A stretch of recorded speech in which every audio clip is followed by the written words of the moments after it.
ମୁଁ ଯେକୌଣସି କାର୍ଯ୍ୟ ମୋର ଇଚ୍ଛାରେ କରିବି ନାହିଁ।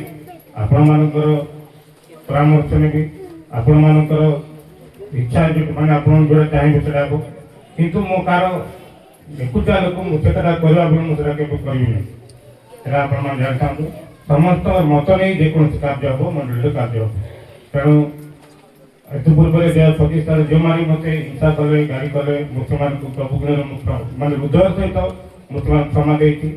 ଆଉ ସେମାନଙ୍କୁ ମୁଁ କେବେ ଘୃଣା ରଖିବି ନାହିଁ, ରାଗ ରଖିବି ନାହିଁ।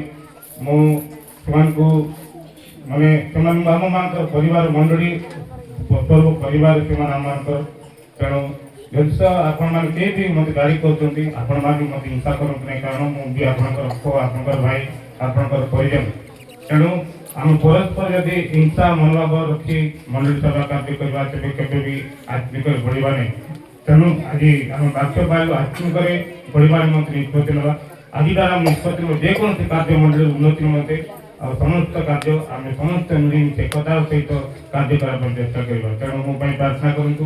ଆଉ ଆଗକୁ ଯେପରି ଆପଣମାନଙ୍କ ସହିତ ସେବା କାର୍ଯ୍ୟ କରିପାରିବି, ଆଉ ଆପଣମାନଙ୍କର ଆଉ ସମ୍ମୁଖରେ ଛାଇ ପ୍ରଚଣ୍ଡ ମନରେ କରିବି। ସେଥିପାଇଁ ମୁଁ ଯେଉଁ ଦାୟିତ୍ୱ ଅଛି ଭୟଙ୍କର ଦାୟିତ୍ୱ, ମାନେ ପଇସା ପତ୍ର ଲୋଭର ଦାୟିତ୍ୱ। ତେଣୁ ମୁଁ ଗୋଟେ ଗରିବ ପିଲା, ମୋ ଘରେ ଆଉ ଆଜି ପିଆଜ ଥିଲେ କାଲିକି ରସୁଣ ନଥିବ କି କଞ୍ଚା ପନିପରିବା ନଥିବ।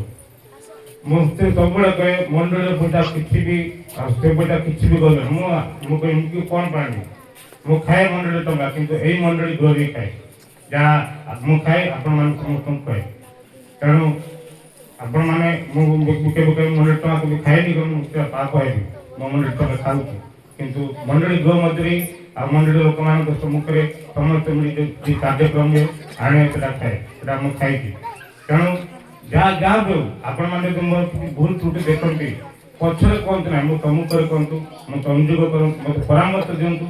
ମୁଁ ଆପଣଙ୍କ ପରାମର୍ଶ ଅନୁସାରେ ଆପଣଙ୍କ କଥାରେ ମୁଁ ଚାଲିବି। କିନ୍ତୁ ପଛରେ କେବେ ବି କୁହନ୍ତୁ ନାହିଁ ସେଠି ଆଉ ବସିକି ମାନେ ଖଟି କଲେ ଚା ପିଇବା ଖଟି କରି ଆଉ କୁହନ୍ତୁ ନାହିଁ। ମୁଁ ବି ଆପଣ ମାନେ ମୁଁ ଯଦି ମୋ ସମ୍ମୁଖରେ ମୋର ଭୁଲକୁ ଆପଣ କହିବେ, ମୁଁ ନିଜକୁ ସଂଶୋଧନ ହେବା ପାଇଁ ଚେଷ୍ଟା କରିବି।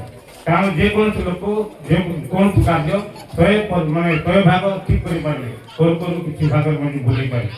ତେଣୁ ମୁଁ ଅନୁରୋଧ କରିବି ଆପଣମାନଙ୍କୁ, ଯଦି ଗତ ବର୍ଷମାନଙ୍କରେ ମୁଁ ଯେଉଁ ଆମେ କାର୍ଯ୍ୟ କରୁ ଅନେକ ଲୋକଙ୍କୁ ଗାଳି କରୁଛି, କିନ୍ତୁ ମୁଁ ଚାହିଁବି ଆଜି ମାନେ ବର୍ଷର ପ୍ରଥମ ଦିନରେ ମୁଁ ଆପଣମାନଙ୍କୁ କ୍ଷମା ପ୍ରାର୍ଥୀ, କ୍ଷମା କରନ୍ତୁ।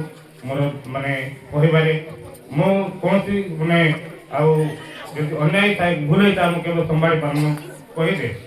ତେଣୁ ଏଇ ସମସ୍ତ ସବୁ ଗୁଣରେ ଆପଣମାନେ କ୍ଷମା କରନ୍ତୁ। ଆଗକୁ ଆମେମାନେ ମିଳିମିଶି ପ୍ରେମର ସହିତ ମଣ୍ଡଳୀର କାର୍ଯ୍ୟ କରିବା, ମଣ୍ଡଳୀର ଉନ୍ନତି ସାଧନ କରିବା। ପ୍ରଭୁ ଆମ ସମସ୍ତଙ୍କୁ ଆଶୀର୍ବାଦ କରନ୍ତୁ।